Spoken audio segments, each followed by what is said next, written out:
Todo lo que van a ver ustedes en su práctica es CEPO del año 2023 anterior. CEPO 2.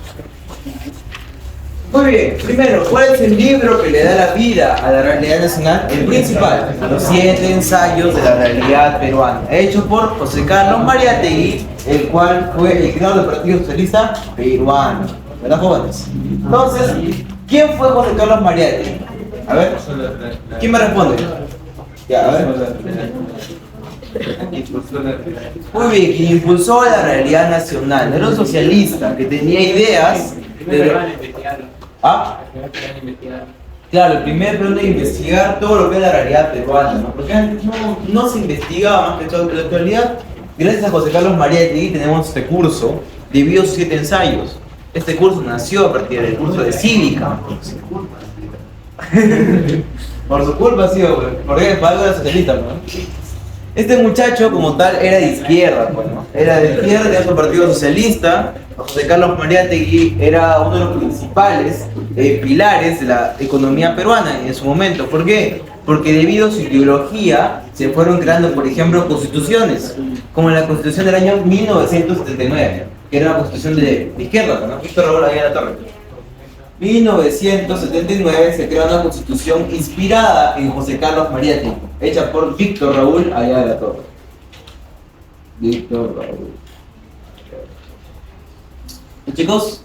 Entonces, José Carlos Mariátegui fue alguien fundamental en la historia peruana, era un zurdo, era de izquierda, que se consideraba socialista a sí mismo, o sea, era un marxista, el cual dio una trascendencia en lo que es la economía. ¿Por qué? Porque se crea una constitución a partir de su ideología. Por esa razón, su partido tuvo trascendencia a pesar de no ganar. Muy bien. Los 12 apóstoles de la economía peruana, Francisco Durán, libro creado para evaluar la economía como tal y la realidad al mismo tiempo. O sea, ambos describían la realidad peruana, hechos en diferentes épocas, sí. Sin embargo, ambos buscaban tener una claridad acerca de lo que es el Perú. Ambos investigaban al Perú y evaluaban su realidad económica y social. Como tal, ambas economías, o sea, ambos libros, fueron trascendentales para crear este curso llamado Realidad Nacional. ¿Chicos? Muy bien, quienes únicamente se solazan en el pasado ignoran que el Perú, verdadero Perú, todavía es un problema. ¿Quién fue el creador de esa frase? Jorge.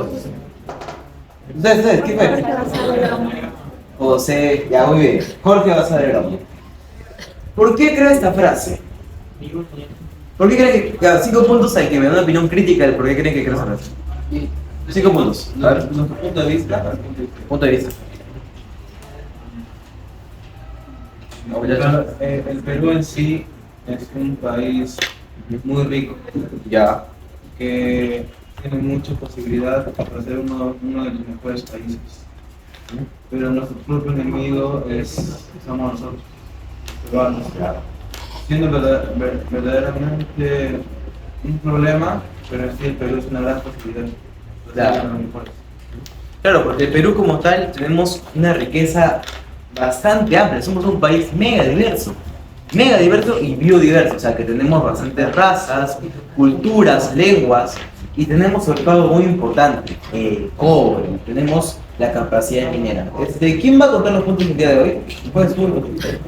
¿Tú? Ya, colócate esa aquí. Vamos a ver a camote.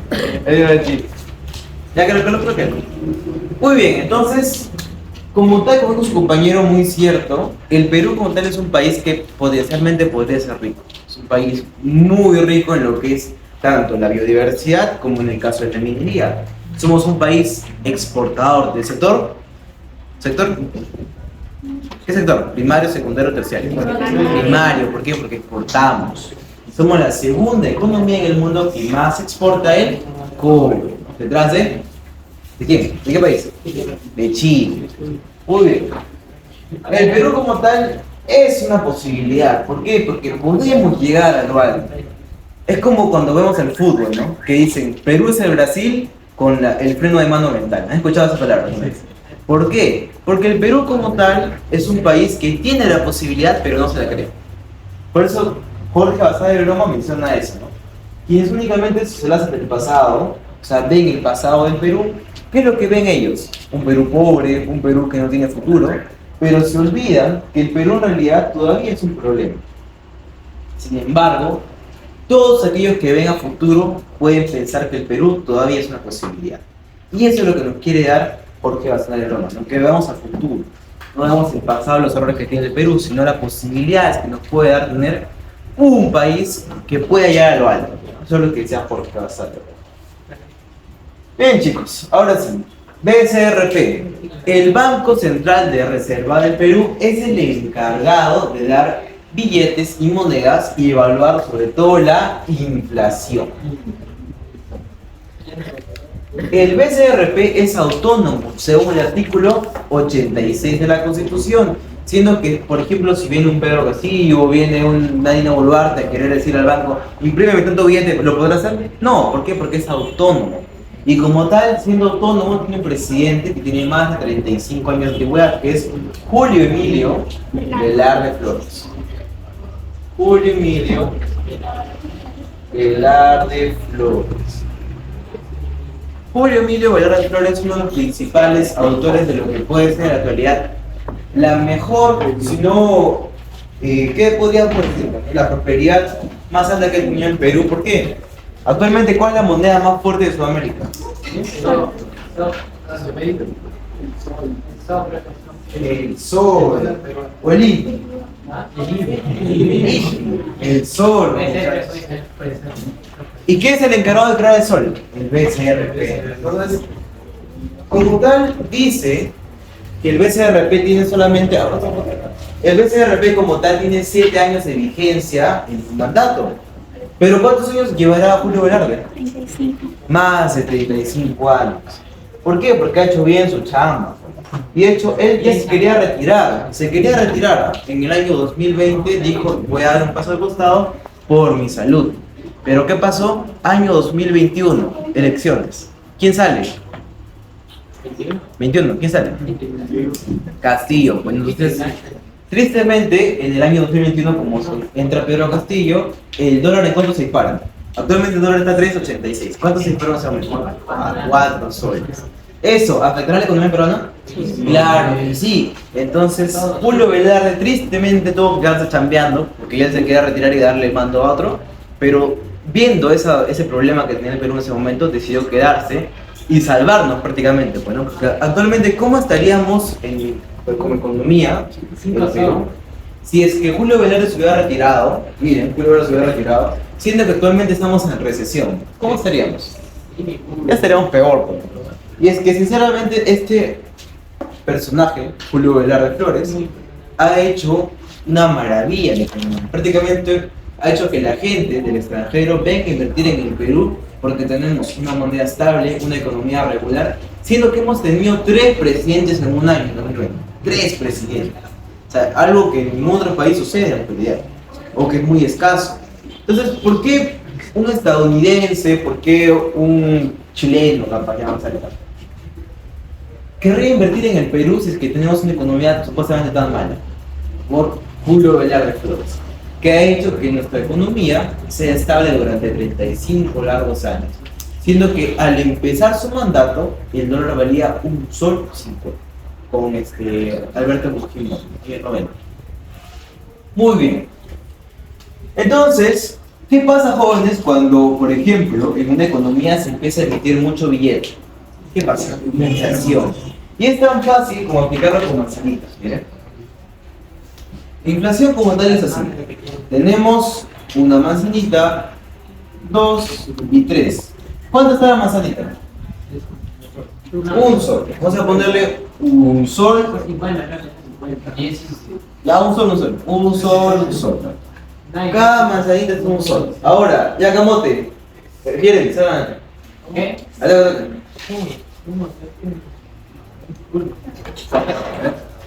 Colócale 3-3, cabrón. Ya.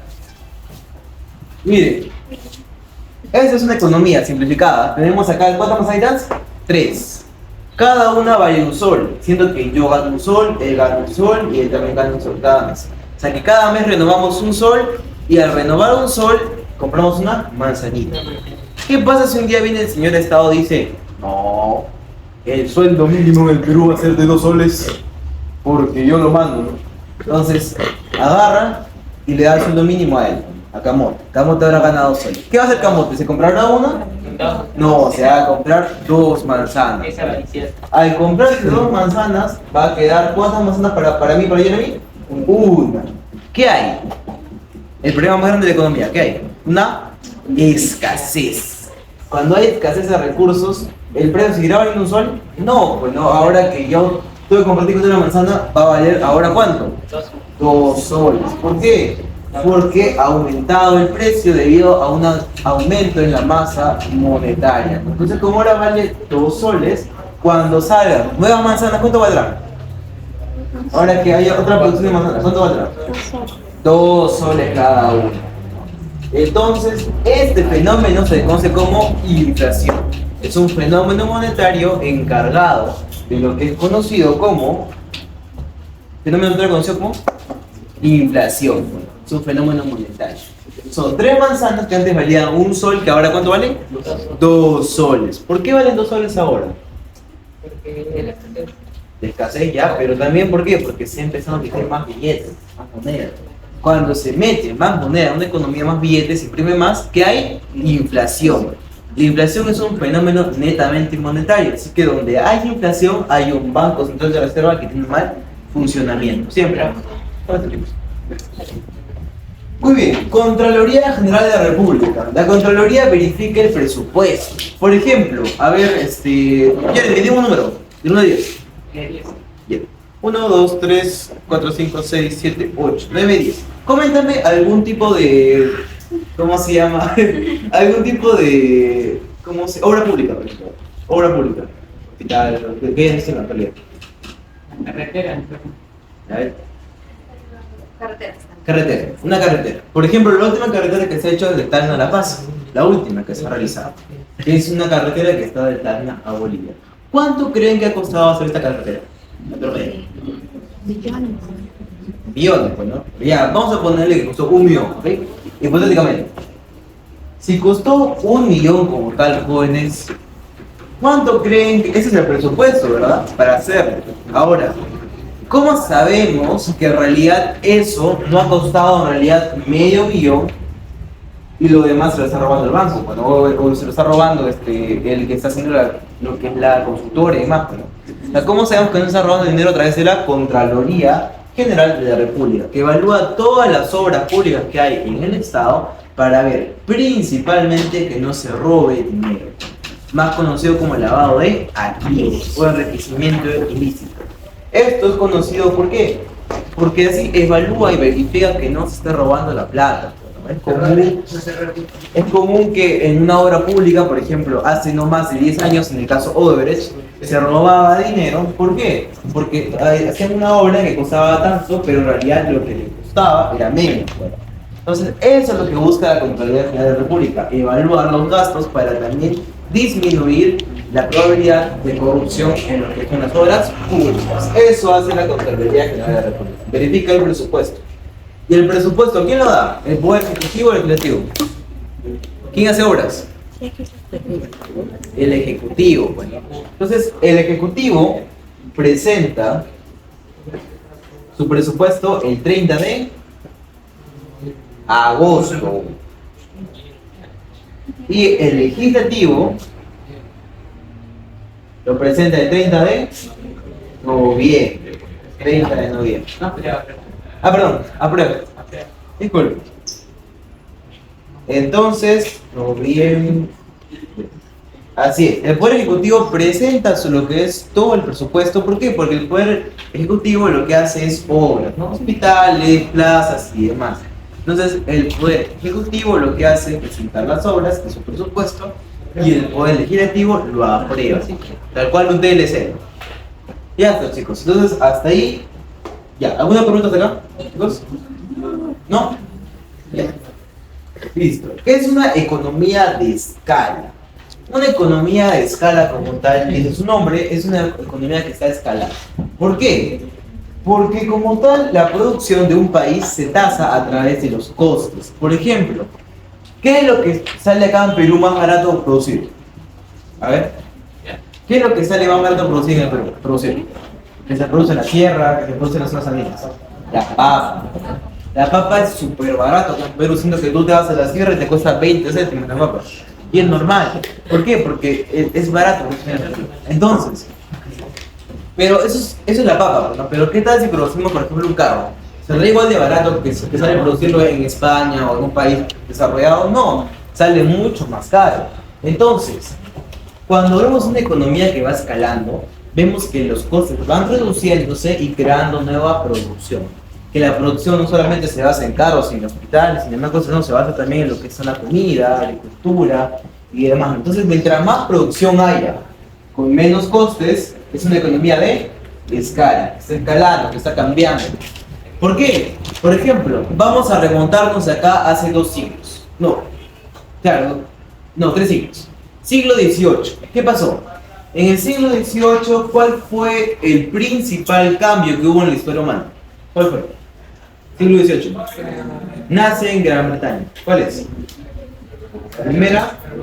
Primera revolución industrial. Nace en Gran Bretaña, siendo que pasamos el medio siglo de andar en burro, en caballo, a andar en una locomotora. ¿Por qué? ¿Esto qué hará? ¿Facilitará la producción? Claro que sí. La creación de máquinas como tal, la creación de máquinas para la agricultura y la ganadería, facilita la producción humana, siendo que antes producir, por ejemplo, 100 hectáreas de comida valía $10,000, ¿no? Siendo que ahora, ¿por qué? Porque tienes que pagarle a otro peón que haga los trabajos. ¿A una máquina le pagarás? No. Entonces los costes, ¿qué pasa? Se reducen y la producción aumenta. Eso es una economía de escala, aumento tecnológico en un país. Cuando hay más producción y menos costes es una economía de escala. Ve cómo va aumentando la producción, ¿no? Va subiendo. Pero si baja, ¿cómo sería? Ya, claro. Deseconomía de escala. Ya. Vamos ahora con los socios comerciales. Primero, ¿cuál es? China. ¿Por qué China? Porque es el que más importa nuestros productos. Y nosotros también importamos productos. Por ejemplo, nunca han visto una publicidad en TikTok o en Facebook, ¿no? Se vende productos chinos. O váyanse, ¿no? A la plaza, por ejemplo, al pasaje Vigil, y van a encontrar un establecimiento donde venden ramen. ¿Ese ramen dónde viene? ¿De acá, Perú? No, pues viene de allá. Entonces, nosotros somos principales importadores de los productos chinos. Pero China también importa sus productos. Por eso que China y yo somos amigos. Como somos patas, yo le exporto mis productos y él sus productos a mí. ¿Eso qué me permite? Tener un socio comercial. ¿Por qué? Porque me compra productos y yo también le vendo. Somos socios. A ver, segundo, Estados Unidos. Estados Unidos como tal es el segundo socio comercial debido a que también exporta e importa, pero en el caso de Estados Unidos lo que más exporta es su maíz, por ejemplo. En el caso de su maíz, pero el Perú, ¿qué es lo que le importa a Estados Unidos? ¿Qué le importará? No, importa. Trigo. Trae a Estados Unidos. Trigo. ¿Ah? Trigo. Ya, sí, pero hay algo más importante, la tecnología. Por ejemplo, ¿quién acá tiene un iPhone? Raro, ¿ah? Pero tienes uno parecido, ¿no? ¿Es iPhone? Es Chaipo. Ya, entonces, ¿eso dónde se producirá? ¿En China? No, o se produce en Estados Unidos, ¿no? Entonces, ese producto que está desde allá, también lo tenemos acá a través de la tecnología. Entonces, lo que importamos es tecnología. Unión Europea. La Unión Europea, ¿qué es lo que principalmente importamos allá? A ver. ¿Ah? ¿Qué es lo principal que importamos, atraemos a la Unión Europea? ¿Qué traemos? A ver. ¿Qué traemos a la Unión Europea? Lo mismo, pues muchachos, tecnología. El Perú, como es un país en vías de desarrollo, como lo es Argentina, Brasil, ¿qué es lo que importamos? La tecnología. ¿Por qué? Porque el Perú como tal es un país de sector primario. Y como sector primario lo que hacemos es sacar materia prima y la llevamos a países desarrollados para que la industrialicen y nos vendan más caro. Eso es lo que hacemos. Entonces, el Perú como tal lo que hace es importar la tecnología de otros países, ¿no? Por ejemplo, si yo me voy a Francia, ¿allá la tecnología estará más avanzada que en Perú? Claro que sí, tiene mejores máquinas para poder producir. Entonces, lo que nosotros importamos de allá son su tecnología para aplicarla en el Perú. Eso es lo que hacemos. O por ejemplo, ya, Volkswagen, ¿no? Los bochos. ¿De dónde salen los bochos? ¿De acá a Perú? No, pues son de Alemania. vienen y traen acá. Entonces todo eso es tecnología. Todo lo que exporta más el Perú es la tecnología. Pero lo que exporta el Perú, ¿qué es? Materia prima. Por eso el Perú es un país de sector primario y Estados Unidos y los demás países acá son sector secundario. ¿Por qué? Porque industrializa. Ya está, chicos. Y por último, Brasil, que está más cerquita, pues no que ya comercializamos más rápido. Ya, chicos, seguimos. Proseguimos. Tratados conocidos en el Perú.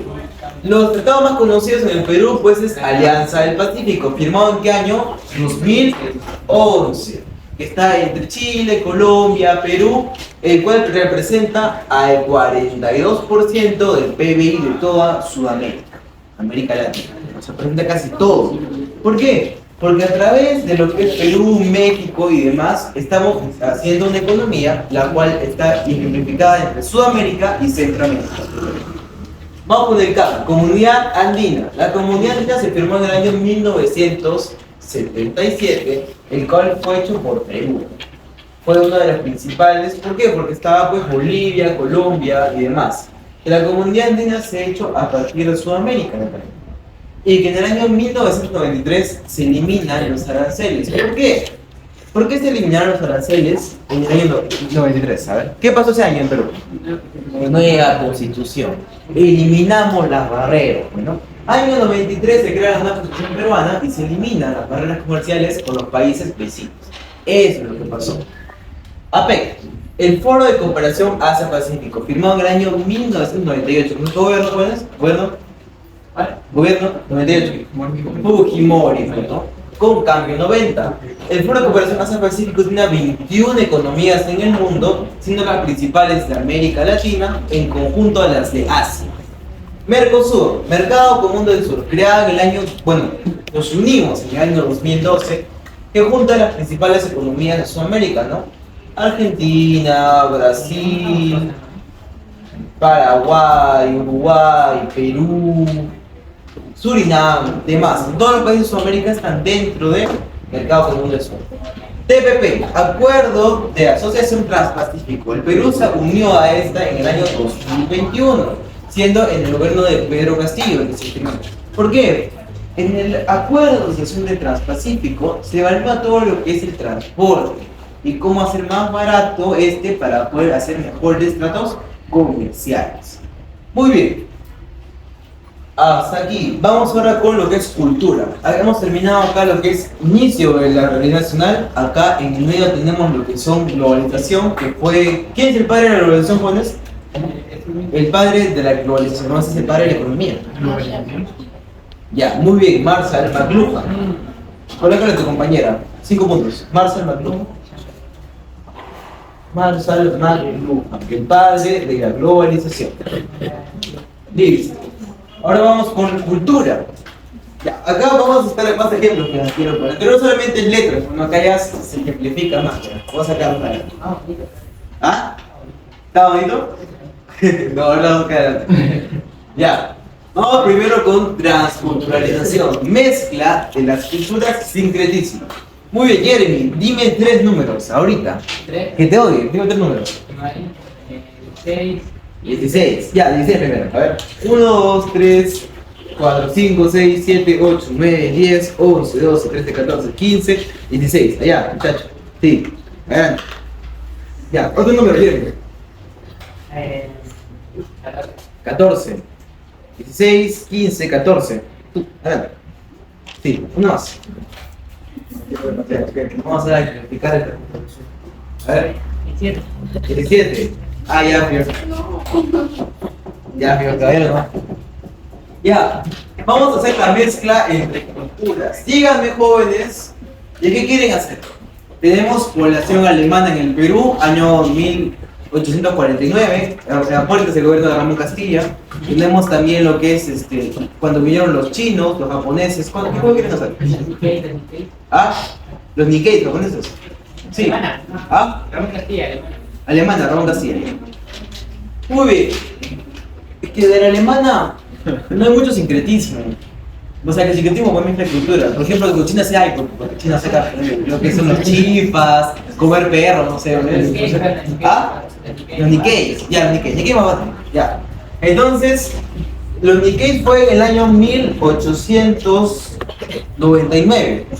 Fue la población japonesa al Perú. Llega. Entonces, ¿qué pasa, no? Llega la población japonesa al Perú y viene, ¿y qué hace? El comercio. Por ejemplo, ¿cómo te llamas?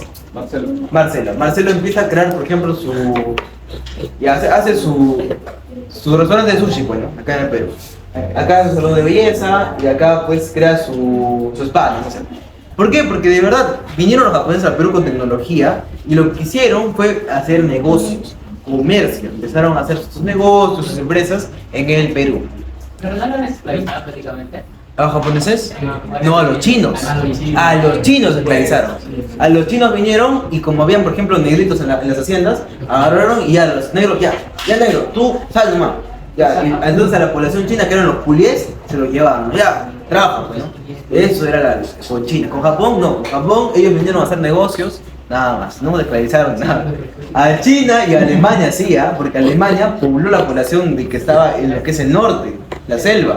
Ahí nace Oxapampa, por eso hay blancones allá, porque ahí nace Oxapampa, y esas ciudades donde están puro blancón de Alemania, pues, ¿no? Ojos azules, pues, ¿no? Pero por ejemplo los chinos, los que vinieron fue al este, o sea Lima, la capital y demás, vinieron y en vez, porque ellos le prometieron trabajo, pues, pero cuando vinieron ya chambea, pues, ¿no? Lo mandaron a la hacienda y como esclavos los tenían ahí. Entonces para salir de ese esclavismo, ellos hicieron sus chifas, su barrio chino, barrio de comida y así para poder hacer negocios y que de esa manera pues, puedan comer, pues, ¿no? Porque estaban de esclavos antes allá en las haciendas, pues ellos eran los que plantaban y trataban la papa. Muy bien, entonces tenemos a la población japonesa, los Nikkei. Ustedes llegaron al Perú para hacer negocios y esos negocios a lo largo del tiempo se quedaron. Por ejemplo, en el Perú antes del año 1900, o prácticamente, ¿no? ¿Habían salones de belleza? No, esos fueron creados de Japón. ¿Por qué? Porque en Japón sí, ellos sí hacían su piel, que hacían su máquina de arroz y cosas así para mejorar su rostro. ¿En Perú había eso? No, pues en Perú no había, pero sí trajeron ellos eso. Entonces, esa mezcla de culturas, ese intercambio cultural se llama sincretismo. Por ejemplo, sincretismo se llama. O sea, ella viene al Perú, trae su salón de belleza, y su spa, y él su chifa, pues digo, su lugar de sushis. Eso que crean ellos acá en el Perú se llama sincretismo. ¿Por qué sincretismo? Porque es una mezcla entre las culturas, más conocido como transculturalización. Gracias a las centrales. Mira, sacó 19 de 20, ¿no? Está bien.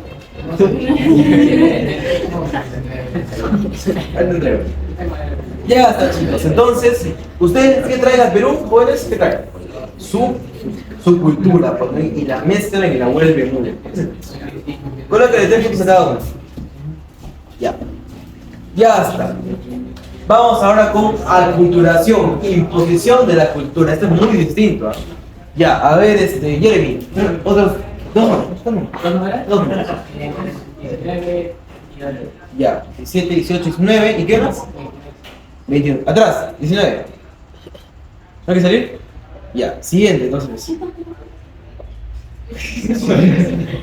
No, pues, pero o sea, si está muy serio, no. A ver, otro número, pues. No, ya Camote salto, pues. Ya Camote salto. Camote tú y ya tú. ¿Sí? Ya. Vamos a remontarnos al año 1535. ¿Qué pasó ahí?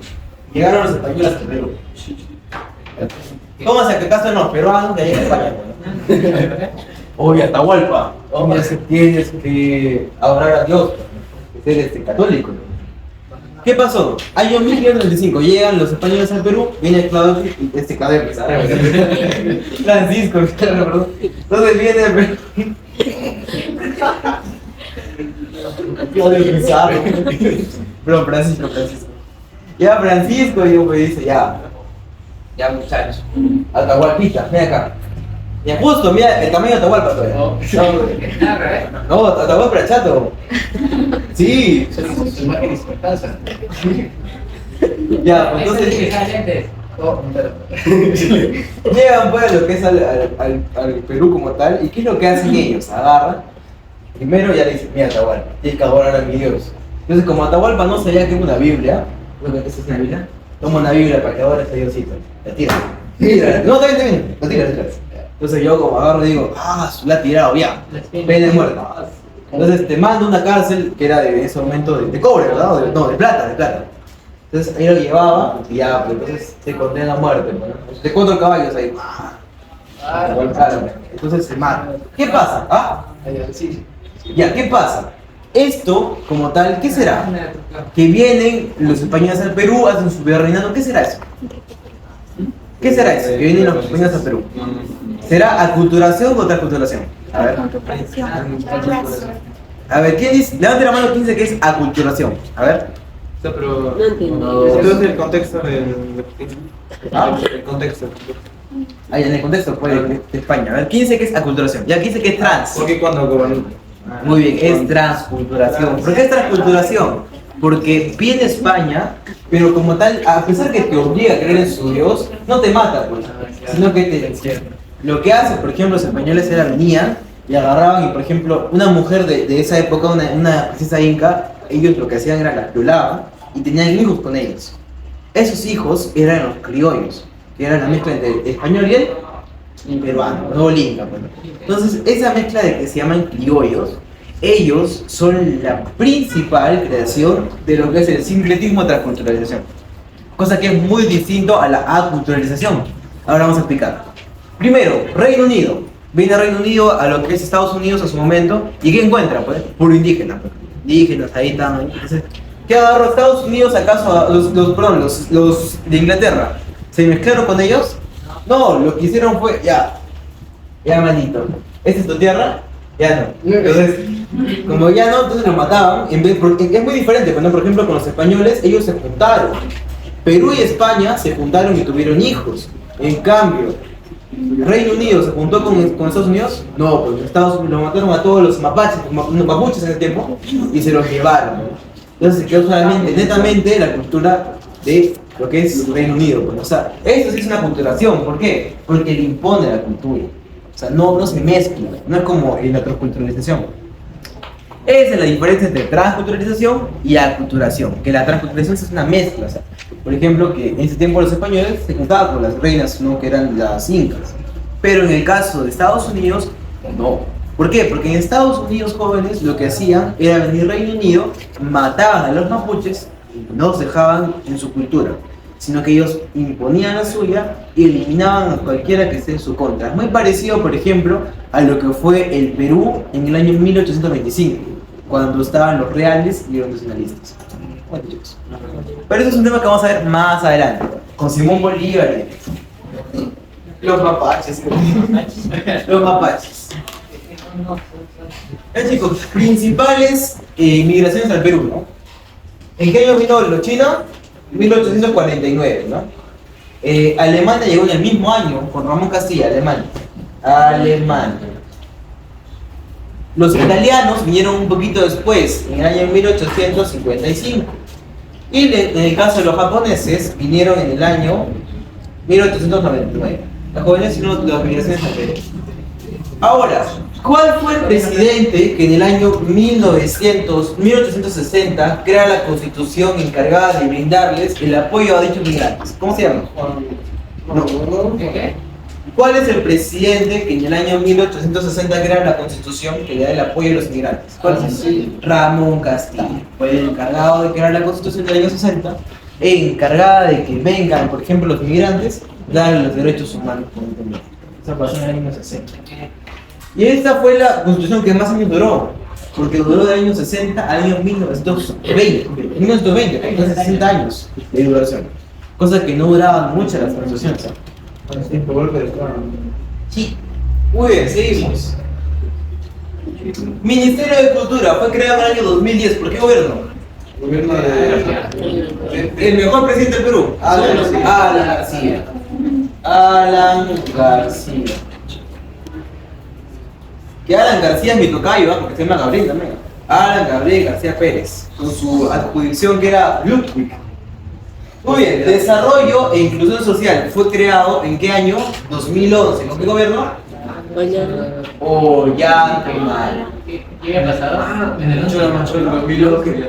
Sí, pues lo que pasa es que en el año 2010 se crea el Ministerio de Cultura, pero pasa a llamarse Ministerio de Cultura, de Desarrollo e Inclusión Social. ¿Con quién? Con Ollanta Humala. ¿Por qué? Esta fue una de las primeras políticas que creó, de las 35 políticas de Estado que crea Ollanta Humala. Acuérdense, ¿cuántas políticas de Estado crea Ollanta Humala? 35. 35 políticas de Estado crea Ollanta Humala. ¿Qué es una etnia? Una etnia es un grupo de cultura y o raza. Por ejemplo, en la antigüedad eran conocidas por culturas, la cultura paraca, la cultura tiahuanaco y demás culturas que hay en el Perú en ese momento, que eran conocidas. ¿Por qué? ¿Por qué eran conocidas? Por ser distintas. Bueno, por ejemplo, la cultura paraca, ¿cómo tiene su cráneo? Alargado. Los distinguían. Entonces ellos eran una etnia, porque eran un grupo de personas que se distinguían de las demás culturas. Eso era una etnia. Es un conjunto de personas que pertenecen a una cultura o raza. Un TLC es un tratado de libre comercio que es firmado entre dos países para poder mejorar el comercio. Por ejemplo, dime un número, Jeremy. Toledo. 25. ¿Toledo? No, Toledo. No, Alan. Alan, 2006. Sí. Nunca. ¿Seguro? Ah, 25. ya. 1, 2, 3, 4, 5, 6, 7, 8, 9, 10, 11, 12, 13, 14, 15, 16, 17, 18, 19, 20, 21, 22, 23, 24, 25, allá.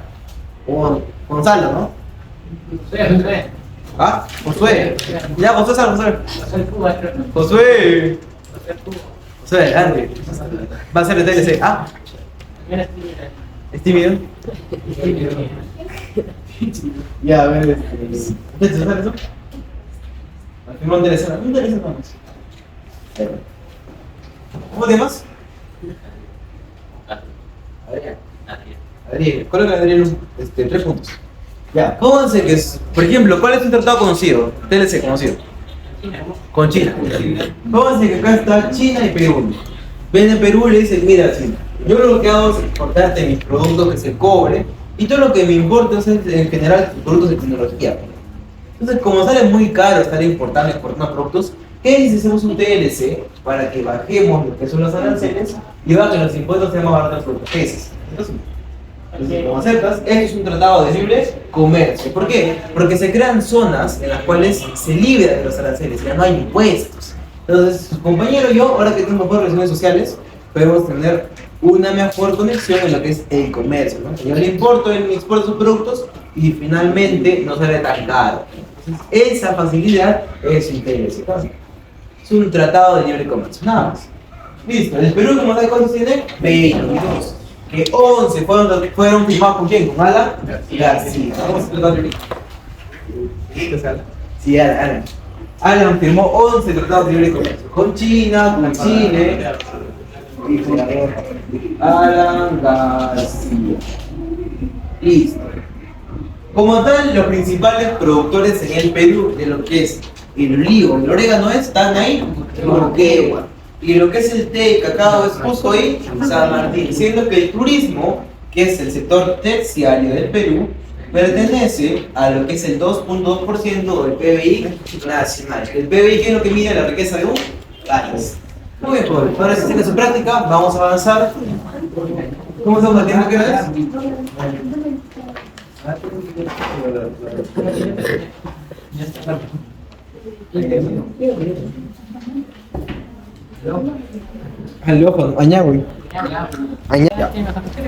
Una explotación se da cuando hay una violación de los derechos laborales. Nada más. Eso es una explotación. Por ejemplo, que te paguen menos del sueldo mínimo es una explotación. Claro, que te haga trabajar más de 8 horas es una explotación. Sí. También. Porque ¿cuántas horas debe trabajar la persona común? 8 horas. Quiere decir que las semanas son 48 horas. Y tener tu día de descanso. Ah, claro. Ya vas. Entonces, vamos con lo que es el trabajo. Muy bien. A ver, Jeremy, dime un número. Número 5. 1, 2, 3, 4, 5. Allá. Tu hija, ven. Adelante. Bien.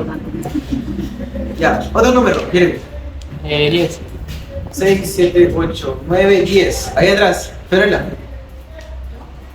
No, la otra. Son dos.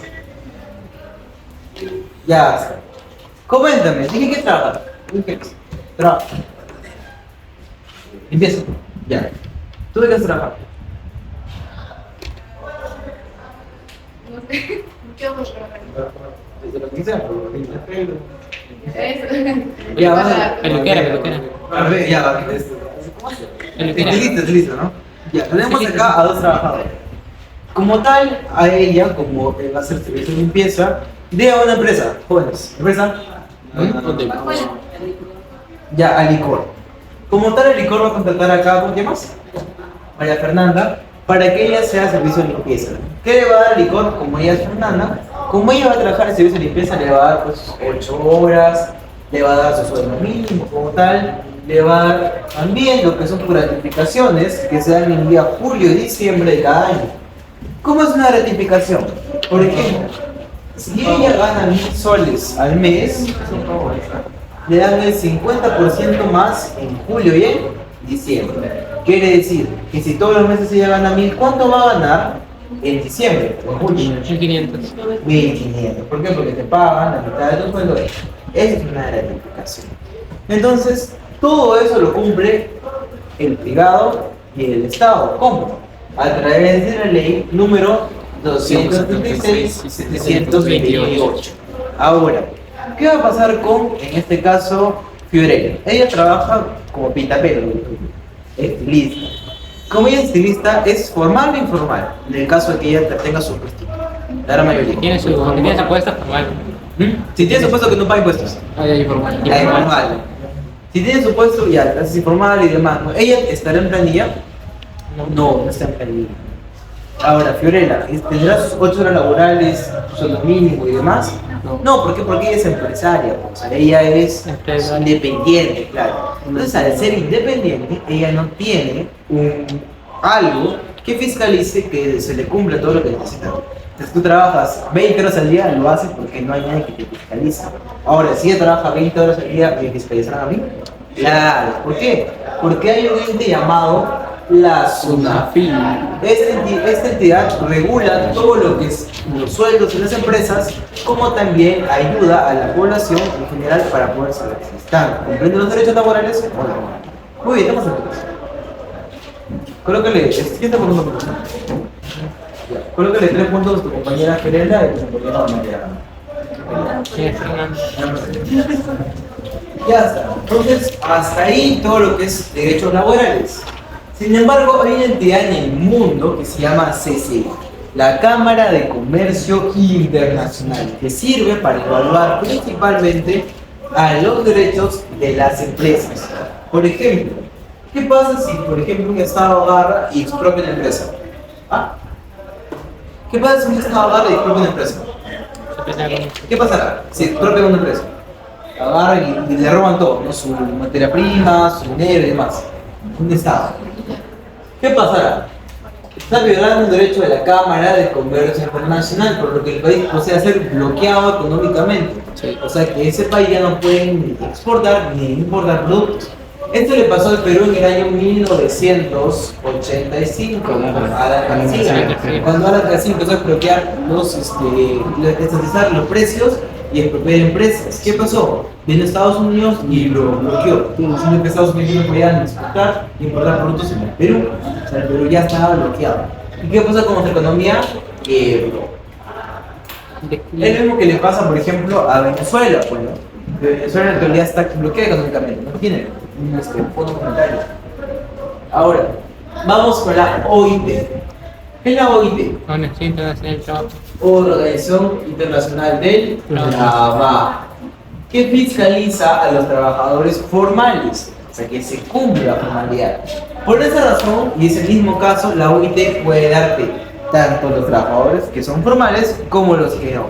Por eso mismo es que la OIT te permite tener el conocimiento, por ejemplo, de que Uruguay tiene el 22% de informalidad, que Bolivia tiene 80, que Ruanda 94, que Luxemburgo 1.2, Y en Perú es un poco diferente. ¿Por qué? Porque en Perú no es la OIT, es el ENAJO. El ENAJO es la Encuesta Nacional de los Hogares. Hogares, que nos permite en el Perú tener un conocimiento de cuáles son informales y cuáles no. Muy bien, Jeremy, un número. 15. 15. 1, 2, 3, 4, 5, 6, 7, 8, 9, 10, 11, 12, 13, 14 y 15. Tú, Fran. Vamos a hacer el tema de la informalidad. ¿Ok? Listo. ¿Cómo te llamas? Oleg. Muy bien, Oleg. Coméntame. En este caso, ¿tú a qué país quieres representar? A todos ellos.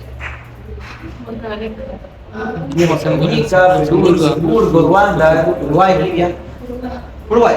Muy bien, préstate la clase y comenta. Yo soy el país con menos informalidad en Sudamérica y tengo 20% de informalidad según la Biblia. Vamos. Yo trabajo con informalidad y solo trabajo con el 10%.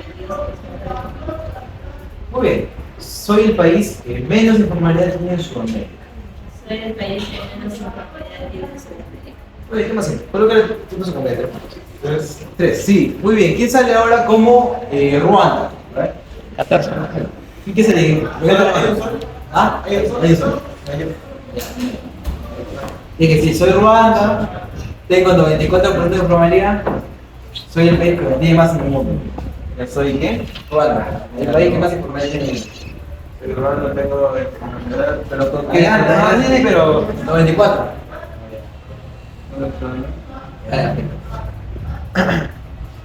Bueno, yo soy Ruanda, yo tengo informalidad y tengo el 24%. ¿Está bien? Está bueno. ¿Qué nada más? Ya puedo ver. Muy bien. Entonces, son más importantes, pues, ¿no? Ruanda en el mundo es el que más informalidad tiene y Uruguay el que menos tiene en lo que es Sudamérica. Muy bien, jóvenes. Seguimos. Vamos ahora con el tema del racismo. El racismo, jóvenes, se ha presentado en nuestra historia a cabalidad. A lo largo de nuestra historia se ha presentado el racismo. Por ejemplo, el tema del holocausto. ¿Qué pasó con el holocausto? ¿Ah? ¿Qué es el holocausto? A ver. Genocidio. El holocausto fue un genocidio que se dio en el año... ¿En qué se dio el holocausto? 1000 tanto, creo. ¿Ah? 1000 algo. ¿Milagro? 1000 algo. En el año Mil y tantos. 1939 se dio el holocausto, ¿no? A principios de la Segunda Guerra Mundial. ¿Qué pasa? Que Alemania agarra y captura a todos los israelitas y los mata. La gran mayoría, tiene esclavos y los asesinan. Como tal, los israelitas jóvenes, eran los judíos de ese tiempo, eran vistos como una raza impura. ¿Por qué? Porque la raza blanca, la raza aria, era la raza principal que se en ese tiempo, que era la raza alemana. Entonces los alemanes, como se creían más que los judíos, los tenían como esclavos y los asesinaban. Así es, más conocido como el holocausto. El holocausto como tal sirvió también para poder evaluar todo lo que se conlleva con lo que es el racismo, siendo que al culmine de la Segunda Guerra Mundial se crea la ONU, que es la Organización de Naciones Unidas, que permite tener los derechos universales a cabalidad para poder ver cuál es el fondo de cada cosa. Muy bien. El racismo como tal ¿qué es lo que hace el racismo? Jerarquiza las razas. Yo soy blanco, soy mejor que el negro, yo soy negro, soy mejor que el blanco. Ese es el racismo. Jerarquiza las razas, te hace un símbolo de superioridad. En el caso de la raza, como tal, ¿existirá en el mundo según la ciencia? No. No existe. ¿Por qué? Porque en realidad todos somos la raza humana. Ahora que tengamos distintos tipos de físico, por ejemplo, tú vas a comparar a un peruano, chatito, bajito, morenito, con un europeo, ¿no? Que mide pues 2 metros, blanco y alto. Son distintos, realmente. Pero ¿qué es lo que sucede? Que en nuestra mente todos somos iguales. ¿Por qué? Porque en el cerebro humano no hay una diferencia clara si eres de Perú, de Bolivia, o si eres de Chile o de Argentina. ¿Por qué? Porque todos en realidad tenemos la misma inteligencia y capacidad de poder lograr grandes cosas. Muy bien, entonces el racismo como tal, ¿qué es lo que es el racismo? Es una generalización que no se debe hacer debido a que no existen razas, sino que todos somos la raza humana. Sin embargo, las razas se han clasificado debido a que existen diferencias fisiológicas, ¿no? La raza blanca, mulata, los ambos, los negros y demás razas que existen en el mundo que han sido jerarquizadas por lo que son los virreinatos, por ejemplo, lo que es el colonialismo, lo que es el patriotismo y nacionalismo de cada país, que hace distintas razas para diferenciarse de otras. Como pasaba antes, cuando la cultura paracas hacían un tren alargado para diferenciarse de la cultura chavín. O sea, siempre ha habido esa diferenciación, siempre ha habido ese nacionalismo de cada país, de cada ciudad para diferenciarse.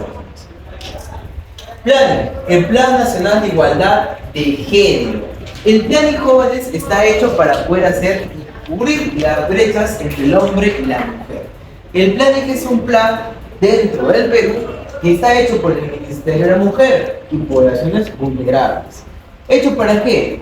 Porque es bien sabido que en el Perú somos un país machista y la gran mayoría de mujeres no tienen la oportunidad que tienen los varones.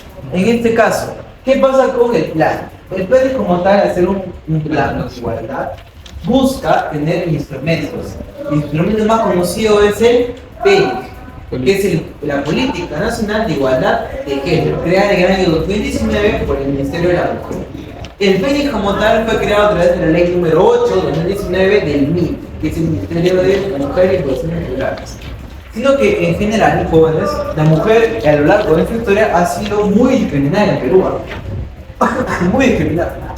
Siendo que a partir del año 1956 recién empezaron a votar las mujeres. Recién, el voto. Antes no votaban, no tenían voto. Recién a partir de ese año se empezó a votar, siendo que el Perú era uno de los países que estaban más atrasados en el tema de la votación. Siendo que otros países ya lo aplicaban, el Perú era uno de los últimos, la Paulita, que todavía le faltaba. Entonces, jóvenes, ¿qué busca la política nacional? ¿Qué es lo que busca? Tiene esos objetivos claros encargados de hacer la igualdad de género. Por ejemplo, objetivo número 1, eliminar la violencia de género. Ya como saben, sí. Tenemos a Camotito, por ejemplo. Vamos a decir que Camote es una madre de familia, común y corriente del Perú, y viene su esposo y le dice: dame comida. Dame comida. Esa violencia es lo que se quiere eliminar en el Perú. Objetivo número 1, eliminar la violencia para equiparar al hombre y a la mujer de manera que el Estado, al momento de hacer un juicio o pena, sea igualitario. ¿Por qué? Porque a veces a los hombres que hacen feminicidio y demás dejan libres. Y eso no debe pasar. Entonces, esto es lo que busca, evitar la violencia para que en este caso los casos de feminicidio y violencia con la mujer se eliminen. Objetivo número 2, sexo. En el tema de la mujer, por ejemplo, es muy conocido que ustedes comprender lo que es la parte femenina es más propensa a infecciones, es muy propensa. Entonces, hay mujeres que tienen miedo de, por ejemplo, ir al hospital y decir: no quiero hacer bebé o algo por el estilo. Entonces, el Estado, ¿qué es lo que busca? A través del objetivo número 2, hacer que las mujeres no tengan miedo de poder ir a un establecimiento público a hacerse el papá Nicolau, a ver si tienen una relación sexual, porque es muy común que, por ejemplo, acá, el compañero tenga miedo, ¿no?, de ir a un establecimiento público y que le digan, o sea, que lo discriminen sobre eso. Tímidas. Claro, eso es lo que busca el que puedan tener derecho al sexo en general, o sea, al derecho a sexualidad, de poder, por ejemplo, que venga una institución pública a darles charlas sexuales. Que ven que les llega que ustedes tienen que usar preservativos, ustedes tienen que cumplir con las enfermedades de abuso sexual y demás, que es parte del sexo humano. 3. Igualdad de género. La tolerancia. En 3 y 4 se juntan tolerancia e igualdad. Miren, pónganse que yo estoy acá sentado, yo soy presidente de una empresa. Viene Camotito, que es una madre que está. Yo le digo: ya, ¿de qué se trata, Camote?